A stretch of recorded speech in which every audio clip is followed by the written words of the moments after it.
தோழர் ஐயா நல்லக்கண்ணுடைய மறைவு ஈடு செய்ய முடியாத மறைவு. பல விருதுகளை பெற்றவர், கீழ்த்தட்டு மக்களுக்காக உழைத்த உத்தமர், சுதந்திர போராட்ட வீரர், எல்லா நிலை மக்களும் போற்றுகிற வகையில் ஒரு உன்னதமான அரசியல் தொழிலில் சிறந்து விளங்கிய நல்ல மனிதர் என்று காலமாயிருக்கிறார். அவருக்கு தோழர்கள் வழங்கிய 1 கோடி ரூபாயை கூட கட்சிக்காக கொடுத்து தன்னலம் பாராமல் உழைத்த உத்தமர்.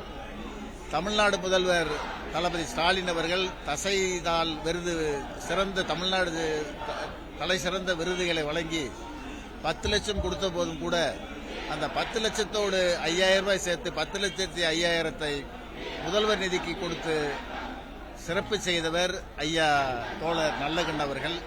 அவருடைய மறைவு ஈடு செய்ய முடியாத மறைவு என்பதை வருத்தத்தோடு தெரிவிக்கின்றனர்.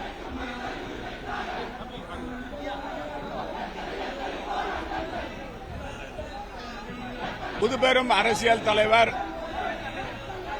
இந்திய கம்யூனிஸ்ட் கட்சியினுடைய மூத்த தலைவர்,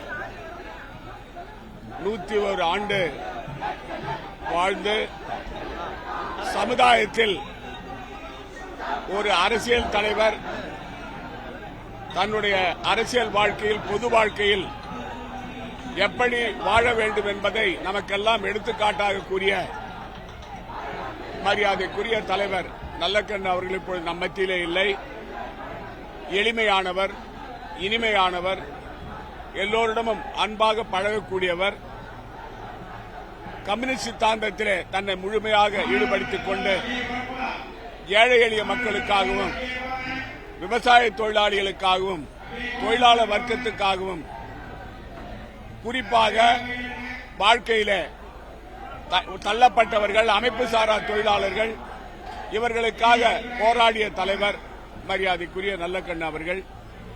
அவருடைய வாழ்க்கை மிக எளிமையான வாழ்க்கை. சுதந்திர போராட்டத்திலே தன்னுடைய பணியை முதலிலே இள வயதிலே ஆரம்பித்து கம்யூனிச சித்தாந்தத்திலே தன்னை ஈர்த்துக் கொண்டு தன் வாழ்நாள் முழுவதும் அந்த கொள்கையிலே மாறாமல் மிகவும் நேர்மையான வாழ்க்கை, ஒரு நிலையான வாழ்க்கை, எல்லோராலும் பாராட்டப்படுகின்ற வாழ்க்கையை வாழ்ந்தவர். பெருந்தலைவர் காமராஜருக்கு பிறகு ஒரு எளிமையான அரசியல்வாதியை நாம் அவரைத்தான் பார்த்திருக்கிறோம், நல்லக்கண் அவர்களை பார்த்திருக்கிறோம். அவரை இழந்திருப்பது நமக்கெல்லாம் மிகப்பெரிய இழப்பு. நான் அவரை பலமுறை சென்னையிலேயும் புதுச்சேரி மாநிலத்திலும் சந்தித்து அவரோடு உரையாடி இருக்கிறேன். அரசியல் நிகழ்வுகளிலே கலந்து கொண்டிருக்கிறேன். எல்லோரிடமும் அன்பாக மட்டுமல்ல, மரியாதை கொடுக்கின்ற ஒரு தலைவர். அந்த தலைவர் இப்பொழுது நம் மத்தியிலே இல்லை. அவருடைய ஆன்மா சாந்தி அடைய வேண்டுகிறேன். அது மட்டுமல்ல, அவரை இழந்து வாடுகின்ற அவருடைய குடும்பத்தார்கள், இந்திய கம்யூனிஸ்ட் கட்சியுடைய தலைவர்கள், தொண்டர்கள், தோழர்கள் அனைவருக்கும் லால் சலாம் என்று கூறி அவருடைய ஆன்மா சாந்தி அடைய வேண்டுகிறேன்.